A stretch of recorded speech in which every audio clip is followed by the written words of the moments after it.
Hi guys, welcome back again to my YouTube channel.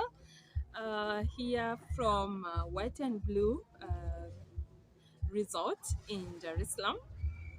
So story time and maybe what you need to prepare on before you travel. And if you're a mother, maybe a few tips here and there on how to manage your kids while you are at it. So what do you need before you travel? Of course, you'll need your passport. Guys, for some of you that might seem obvious, but trust you me, it was really sad to see a mother. Like I could not believe it. This lady came with us all the way to Namanga border and they told her to go back to Nairobi because she didn't have all the papers. Like even the child did not have a passport. So it might seem obvious to some people, but to others it's not. So guys, you'll need your passport. And for the passport, it's around I think it's around 4,000, 4,500. I'm not so sure because I got mine a long time ago. For if you cannot afford the passport, you can get a temporary pass, and it's only 350 shillings, guys. So in case kuna mtu anataka travel and you're thinking of, oh, maybe I need to changa around 4,000 or whatever, guys, you can go for the temporary pass if you're not able to afford a passport.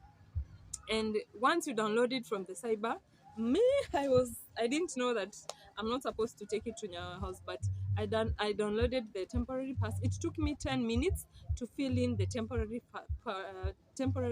pass for my daughter, and then I took it to Nyayo house. I thought they need to go and stamp, but to my surprise, actually, they told me it would be stamped at the border. So once you get your temporary pass, you don't need to go to Nyayo house to get anything else. You just download it and you're good to go. But also make sure you go with your invoice. Do not assume since this is just an invoice, I'm not supposed to carry it with me, because I remember they asked me about the invoice when I was doing photocopies somewhere in Namanga. So make sure everything they give you from the cyber, if you don't have a laptop to apply it, but I think it's just good to go and get it from the cyber, because even when you apply it on your own, you still need to print. So yeah, just go to the cyber so that you don't miss anything, since this is something that you're doing maybe for the first time, just to be sure. But it took me around 10 minutes to get the temporary pass from the cyber, so it's not hectic at all. And that one will get it from your e-citizen account. Okay, so yeah, like I've mentioned, you'll need a passport or a temporary pass. The other thing is yellow fever card. You will need a yellow fever card. For me, I got it a while back, but I think it's around 2,500. I can't remember very well.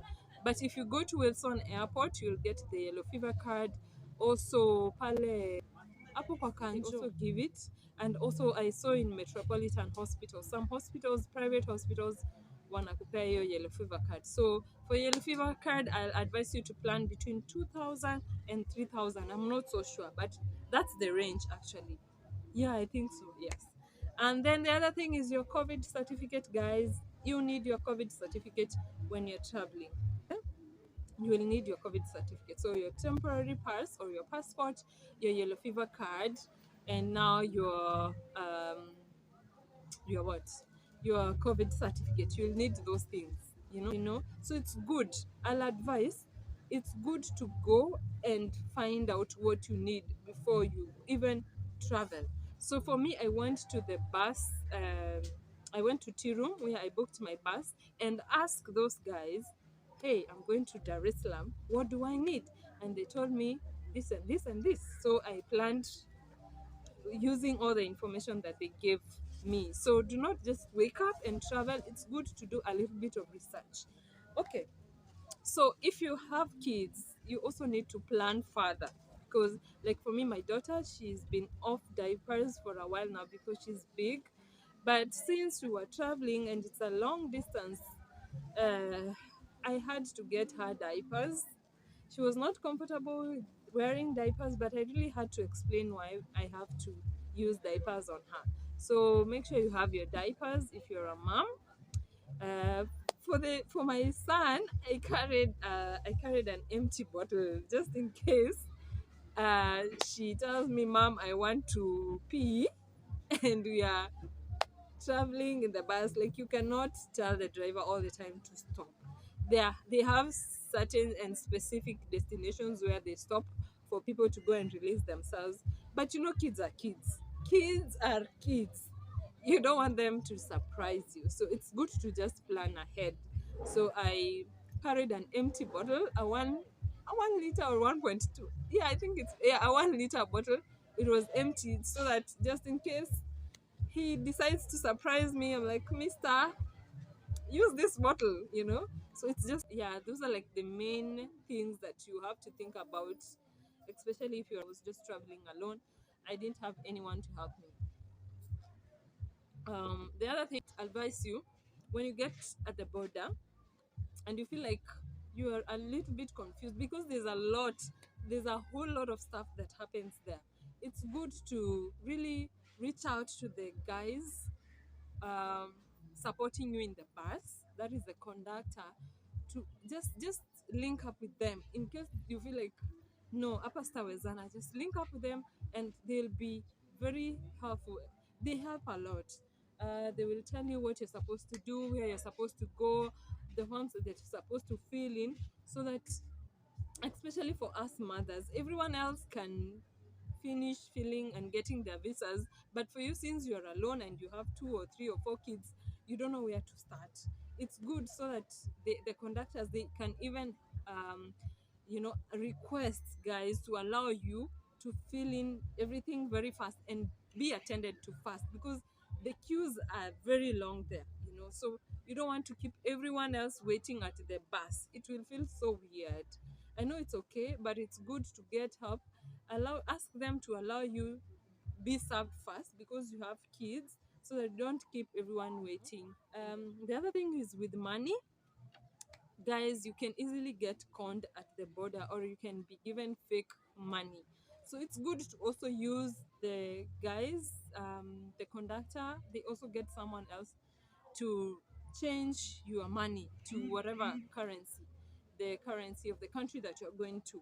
Use those people, because they are trusted people. Do not change your money anywhere, or you can change it from the bank before you leave your country, so that you just don't avoid big con. I remember some time back when I was in the university, we were going to Rwanda and we were using a bus. And when we were changing the money in Uganda, we got conned. Imagine. So be very thoughtful. Think about that first. Also, where you're going to change your money. Are you going to use the bus, the bank before you travel, or you will change it at the border? That's your travel day. You have your children, or if you're alone, and the least thing that you want is any kind of drama. So think about where you're going to change your currency as well. So yeah, I feel like that's all. Those are the most important things. The other thing is that if you are the kind of person who can't stay hungry, you'll need to pack a few snacks for yourselves. Or if not, there are places where the bus stops.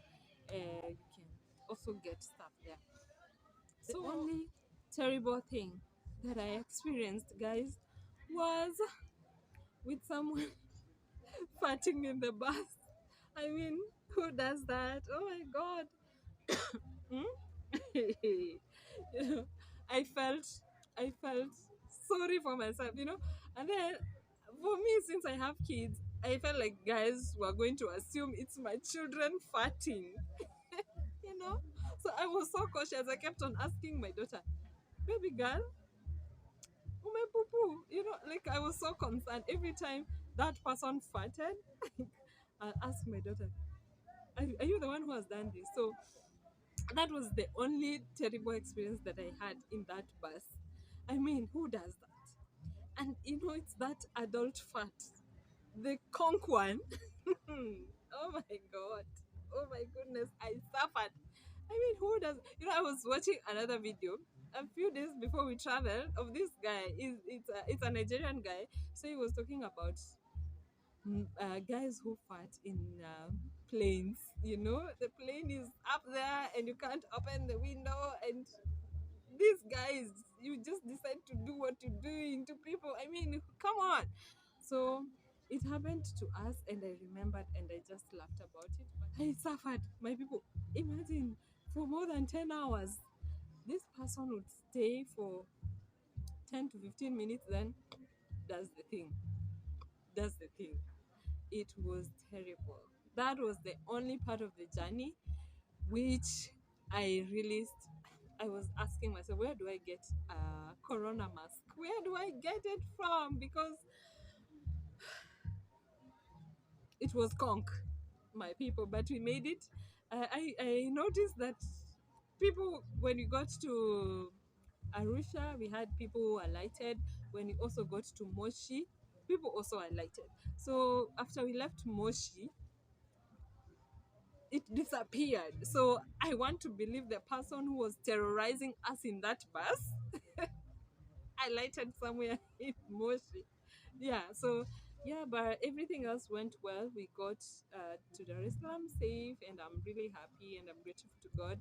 It's a great experience, just having the kids for holidays here, you know. So yeah, thank you guys for watching. Please remember to subscribe, share this video, uh, ring the notification bell so that you're notified once I upload another video. Otherwise, thank you so much. I'm sending you all my love. I'm sending you all my light from my heart to yours. See you in the next one. Bye.